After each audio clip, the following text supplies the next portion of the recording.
Hello everyone. I am Bhumi Bakuhil, and today's my presentation is The God Who Cannot Be Contained, reading Krishna as a trickster hero. In my research paper, I tried to imply the Northrop Prize given archetypal criticism and the trickster hero archetype on the mythological figure of Krishna. So, my research question was, to what extent does Northrop Prize archetypal criticism illuminate the trickster logic of Krishna's mythological career, and where does the framework reach the limits of its own cultural assumptions? My hypothesis is that Northrop Frye's concept of the iron and provide a structurally coherent and analytical productive framework for reading Krishna's self-complacent, boundary-crossing, and strategic transgression across the Bhagavad Puran and the Mahabharata. However, Krishna simultaneously embodies and destabilizes Freya's archetypal categories, and he operating convincingly within the comic mode as a masterful iron, yet ultimately refusing its defining resolution of social reintegration, ending instead in a cosmic dissolution. So basically, what my paper tries to say is that you can use the archetypal criticism to illuminate on the character of Krishna better, but at the same time, Krishna is a character that defies the archetypal boundaries, we can say. So let us see on that. I'll begin with the theoretical framework of archetypal criticism. So Northrop Frye gives this ideas in Anatomy of Criticism, and there are four narrative modes in it, given in it: comedy, romance, tragedy, and irony, which are basically like genres. He also gives the idea of encyclopedic form, which basically means that the epic narratives, so Homer's Odyssey, Iliad, and here we can see the Mahabharata, they act like an encyclopedia of human emotions, and they have all types of human emotions in them. So that stands true in the case of Mahabharata. We also, the one that we are focusing right now is the comic hero versus the boastful rival, Alison. So Northrop Frye gives this idea that there are two types of character: the iron, and from his name we get irony. And so the iron is somebody who wants people to underestimate them so that they can over deliver when time comes. And the boastful rival is Allison. And Northrop Frye says that Allison is somebody who wants everybody to believe they are more greater than they actually are. So they are doing opposite of Ariel. We are focusing on the iron who later becomes the trickster hero archetype. So as we said, that it is a figure who wants to, he has immense power but wants to conceal it and fights with strategy rather than brute force. So here, let me start with Krishna as Fryan archetype and how he fits the Aryan mold, we can say. So he always appears weaker than he actually is. He does that in, especially in the early childhood days. So we see that he is the prince of Mathura, but he lives as a cowherd, and he's immensely powerful. He kills all the demons, but he also pretends to be this innocent little boy. And so he fits into this, but then he also uses wit and strategy rather than brute force and strength. We see this when people are attacking Mathura, and he is capable of fighting it, but he does not. He instead decides to migrate to another city, which is Dwarika. Another place he does this is in the Mahabharat war. We see that he has this entire Narayani Sena, but he does not use it. Instead, he becomes charioteer and wants to guide how the war takes shape.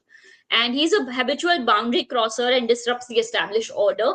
The Trickster-Hero often is against the established order, and they try to disrupt it or break it. We see it in Krishna's character also, that in childhood he steals butter from other people's house, and he does all of this, which is not socially acceptable, but he does that to kind of like disrupt the established order. And later he does this in Mahabharat as well, that people are saying that all of the elders want to uphold the truth, and they want to fight fair. And so Krishna is using some little disease disguise and all of that, and he's trying to trying to disrupt the established order because it is corrupted, and he wants to point out that it does not work, it is corrupted in this manner, so he is disrupting it. And he also uses disguise and concealment, he lies and deceives, but all of this is for larger purpose. As we said, that he is disrupting the established order, he's all of doing this, we can say, not moral technically, but he is doing this for a larger purpose and for greater good. And he is irresistibly charming and playful even in serious situation, again similar to Trickster-Hero, that he is playful and charming, and even in serious moments he's laughing and all of this, making jokes. So this is where Krishna and the Iron, the Trickster-Hero, both have similarities.